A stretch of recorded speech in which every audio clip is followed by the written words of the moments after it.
శ్రీమాత్రే నమః. అందరికీ నమస్కారం అండి. లలితా సహస్రనామంలో 21వ శ్లోకం.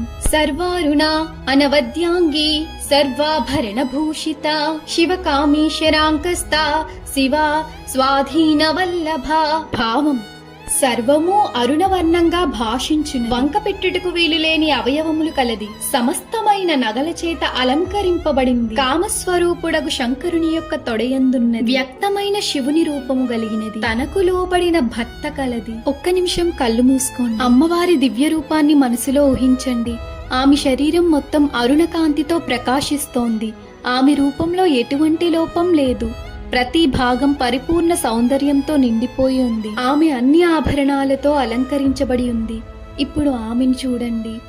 ఆమె శివకామేశ్వరుడి ఒడిలో కూర్చుని ఉంది. ఆ దృశ్యం శక్తి మరియు శివుని ఏకత్వాన్ని సూచిస్తుంది. ఈ శ్లోకం మనకు ఒక గొప్ప సత్యాన్ని తెలియజేస్తుంది. శివుడు మరియు శక్తి వేరుగా లేరు. వారు కలిసి ఉన్నప్పుడే సృష్టి కొనసాగుతుంది. మన జీవితంలో కూడా సమతుల్యత చాలా ముఖ్యమైనది. శక్తి మరియు శాంతి రెండూ కలిసి ఉన్నప్పుడు జీవితం సుఖంగా ఉంటుంది. ఈ రోజు మన జీవితంలో సమతుల్యతను ఎలా తీసుకురావాలో ఆలోచిద్దాం. లలిత అమ్మవారి కృప మన అందరిపై ఉండాలి. ఆమె ఆశీర్వాదం మన జీవితాలను శాంతి మరియు ఆనందంతో నింపాలి అని ప్రార్థిస్తున్నాను. శ్రీమాత్రే నమః.